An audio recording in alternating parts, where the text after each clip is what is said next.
我们第一次合作，先把条件给你们讲清楚。你们3个拿枪，每人350万，有没有问题？没有，350万合理。谢谢华天哥。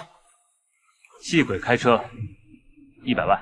张家辉与谢霆锋主演的《线人》从来不是一部传统意义上的警匪片，它没有正邪对立的爽感，没有皆大欢喜的结局，只有一群被命运裹挟的人，在制度、情义与生存的夹缝中苦苦挣扎，用鲜血与良知书写着一场关于救赎与代价的黑色悲歌。影片的核心从来不是破案，而是拷问每一个人：当正义需要以牺牲为代价，当规则与良知相悖，我们该如何选择？张家辉饰演的警察李沧东为了破获一起贩毒案件，他让合作多年的线人智叔渗透进疯狗的组织。在这天交易的时候，疯狗突然接到一个神秘电话，在得知风声走漏，他立刻吩咐手下倒掉这批货物。看着这批货物就要被销毁，李沧东要求动手抓人，这也间接暴露了线人智叔的身份。在警察的围捕下，疯狗跑了。李沧东曾答应智叔不会当场抓人，一定会保护好线人的身份。可如今疯狗没有被抓，他一定会报复智叔和他的家人。当初答应好的100万线人费用也变成了10万。我问你，抓人的命令是不是你下的？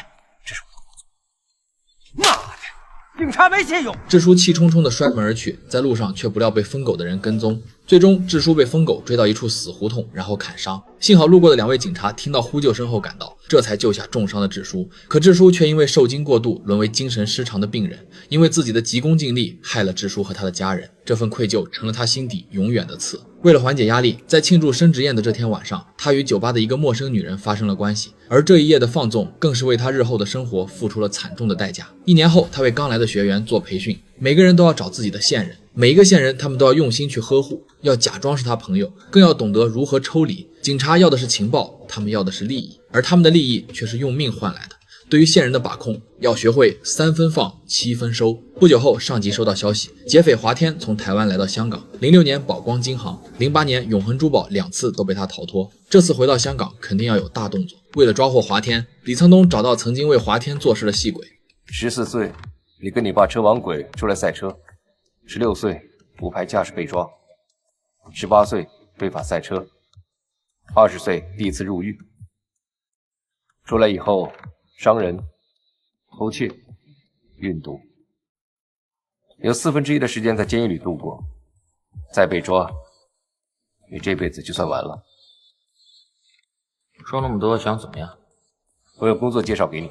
此时的戏鬼还有2天就要出狱，李沧东直奔主题，趁着戏鬼干干净净，希望可以为警察做事。戏鬼老爸去世之前欠了高利贷80万，现在连滚带利已经超过100万，自己唯一的妹妹被逼迫卖淫还债，戏鬼并没有第一时间答应此事。临走前，李沧东留下了一张名片，他相信戏鬼一定会联系他。戏鬼出狱后，先是找到了在永兴旅馆开工的妹妹，为了教训这些人，他拿起一旁的垃圾倒向对方的车辆上，趁对方不注意，他拉着妹妹急忙逃跑，可最终还是被几名小混混追上，暴打一顿。队长，我把我的债我还你妈个头！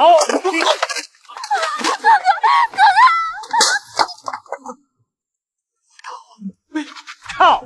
你老爸欠我们80万，连本带利100万，你个穷鬼！戏鬼知道凭自己的能力根本偿还不了这上百万的债务，只能看着妹妹再次被抓走。李沧东来看望神经错乱的智叔，自从经历过上次的事情，智叔眼神中充满了恐惧，每天活得胆颤心惊，内心非常痛苦。戏鬼为了赚钱救妹妹，他决定重操旧业。在触发车子警报系统之后，他迅速躲到暗处观察，确认周围无人后，他快速返回，动作麻利地打开引擎盖，精准剪断警报线路，彻底切断车辆防盗系统。凭借多年对车子的熟悉，不用钥匙便启动了车子。可他刚把车开出巷子，就被早已暗中蹲守的李沧东拦下。李沧东算准了他走投无路会偷车，以此为把柄，逼迫他要么做警方的线人，要么因盗窃再次入狱。再三考虑之下，戏鬼只能答应李沧东的要求。为了可以混进太平的圈子，戏鬼来参加非法飙车，只有这样才能引起太平的注意。小光头，我们来头。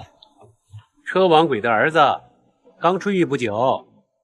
戏鬼，太平哥，什么时候出狱的？昨天。给我电话号码。